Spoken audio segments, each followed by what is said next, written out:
Cari fratelli e sorelle, buongiorno. Chers frères et sœurs, bonjour. Après la pause du mois de juillet, nous écoutons la catéchèse hebdomadaire du pape François à Rome, le 2 août 2017. Si sente il caldo? Vous avez chaud? No? Non, vous n'avez pas chaud? À Rome, il fait chaud apparemment. Ci fu un tempo in cui le chiese erano orientate verso l'est. À un moment, les églises étaient toutes orientées vers l'est. Da una porta aperta verso occidente. On entrait dans cet espace sacré en passant par une porte orientée vers l'Occident et on s'avançait petit à petit vers l'Orient. Il s'agissait d'un symbole important pour l'homme chrétien, une allégorie qui a disparu petit à petit au cours de l'histoire. Nous, dans notre époque moderne, nous sommes moins habitués à regarder les signes du cosmos. Nous n'y faisons pas attention souvent.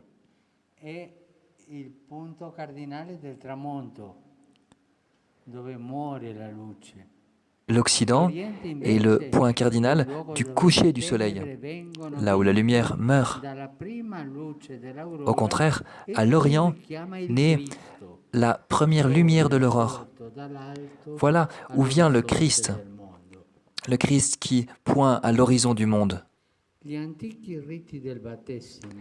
rites anciens du baptême prévoyaient que les catéchumènes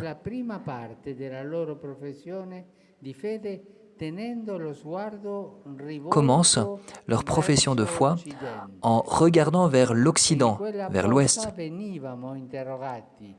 Et alors, on leur posait la question, est-ce que vous renoncez à Satan, à ses œuvres, à ses séductions? Alors, les futurs chrétiens répondaient, je renonce. Ensuite, ils se tournaient vers l'abside, vers l'Orient, vers l'Est, là où naît la lumière,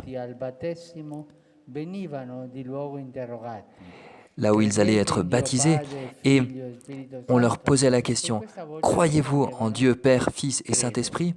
Et là, ils répondaient, je crois, tournés vers l'Orient.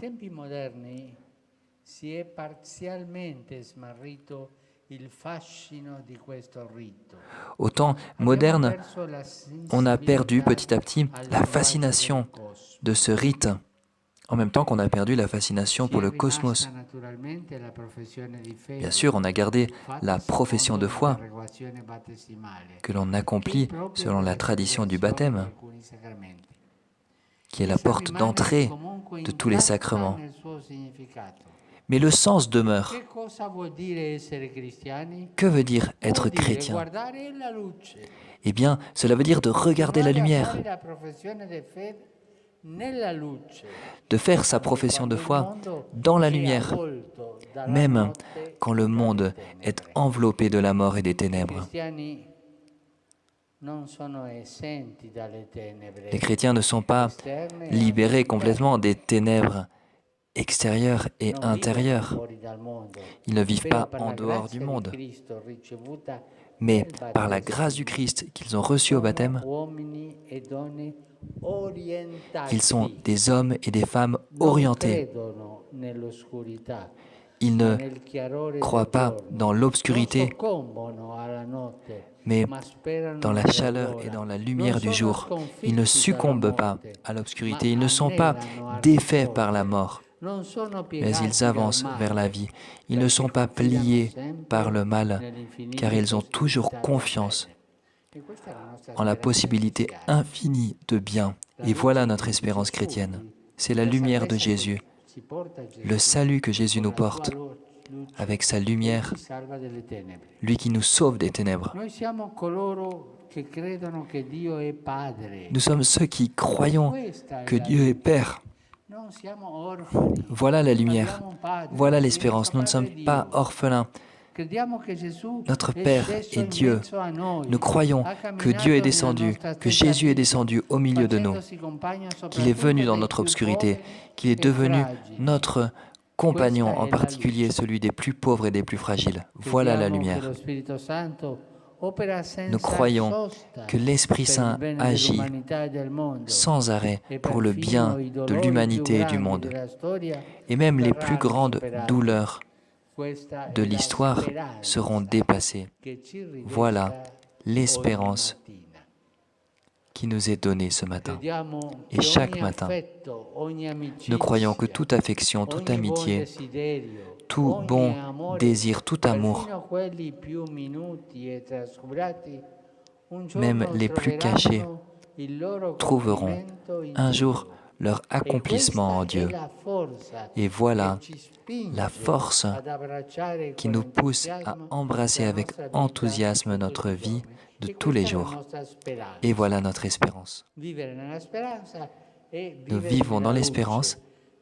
Cela veut dire que nous vivons dans la lumière de Dieu Père, la lumière de Jésus Sauveur, la lumière de l'Esprit Saint qui nous pousse à aller de l'avant dans la vie. Il y a ensuite un autre signe très beau de la liturgie baptismale qui nous rappelle aussi l'importance de la lumière. À la fin du rite, on donne aux parents, si c'est un enfant, ou au baptisé lui-même, s'il est adulte, une bougie allumée au cierge pascal. Il s'agit du grand cierge qui entre à la nuit de Pâques dans l'Église qui se trouve dans l'obscurité pour manifester la lumière qui nous vient de Jésus. Et c'est à ce cierge pascal que tous allument leurs bougies et se transmettent la lumière les uns aux autres. On a ici le signe de la lente propagation de la résurrection de Jésus qui parvient à tous les chrétiens. La vie de l'Église, je vais dire un mot un peu fort. La vie de l'Église est comme la contagion de la lumière.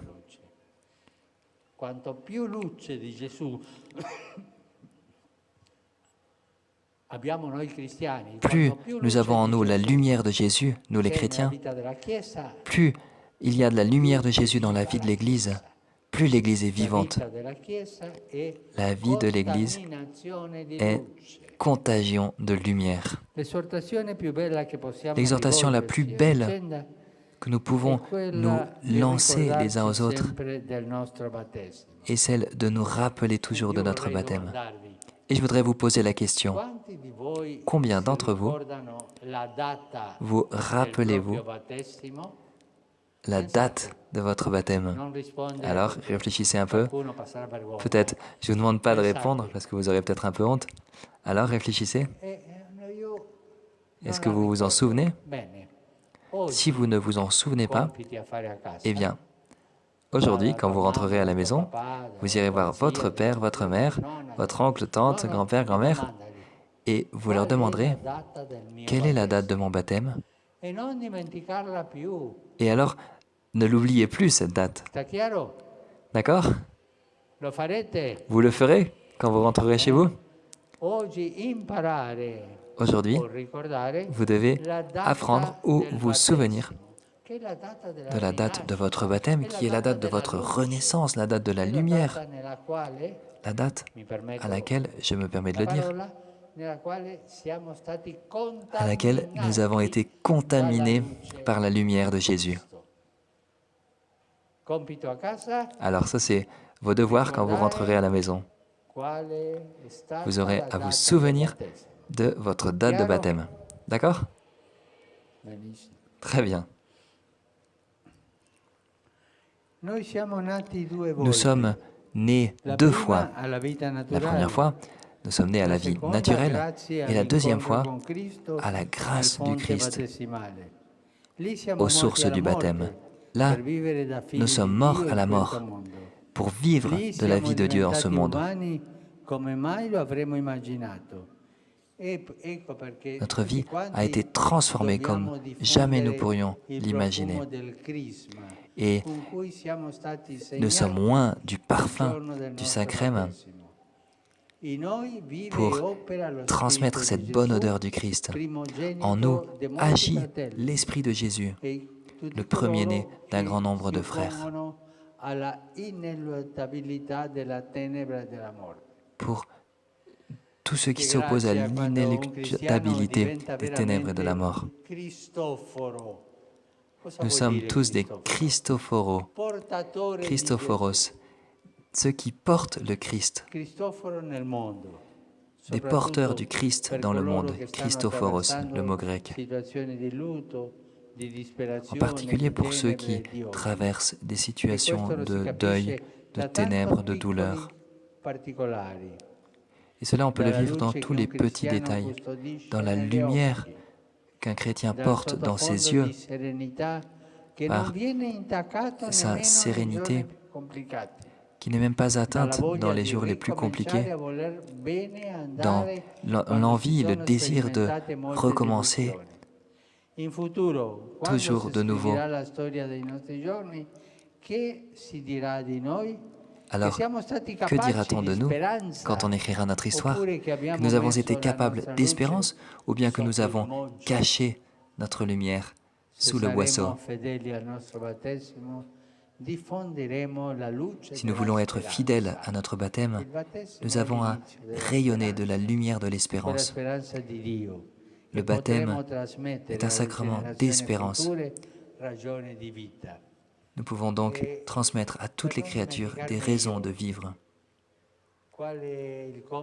Alors, est-ce que vous pouvez me rappeler, avant de terminer, les devoirs que vous avez chez vous? Je ne vous entends pas. Vous devez donc vous souvenir de votre date de baptême. Merci.